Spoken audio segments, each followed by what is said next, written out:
In the remote village of Eldridge, there stood an old, decrepit house, known to the locals as the Wraith's dwelling. A thick fog always enveloped the house, and its presence was foreboding. No one dared to step inside, for the sinister tales surrounding it were enough to send shivers down anyone's spine. It was said that the house was cursed by an old clockmaker who met a tragic end. Once a distinguished craftsman, Harold Green had created a masterpiece of a clock, which was revered by all who saw it. But as the legend went, the clock never ticked. One stormy night, in a fit of desperation and madness, Harold used an ancient spell to infuse his very soul into the clock. The clock ticked, but at the cost of Harold's life.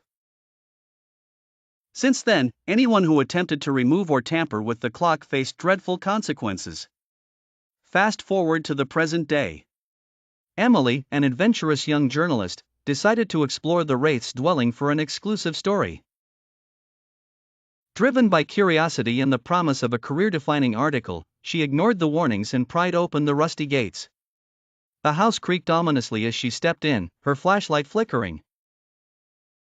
Inside, shadows danced on the peeling wallpaper, and an unearthly chill permeated the air. Emily's heart pounded as she navigated the dark, musty corridors. She finally found the clock in a derelict room, covered in cobwebs. Its intricate design still gleamed despite the decay around it. As she approached it, a cold hand seemed to grip her heart. The clock began to tick, each second echoing ominously in the silence. Ignoring her growing dread, Emily reached out to touch the clock. The moment her fingers made contact, her vision blurred, and she was transported to another time. She found herself in Harold's workshop, witnessing his tragic end.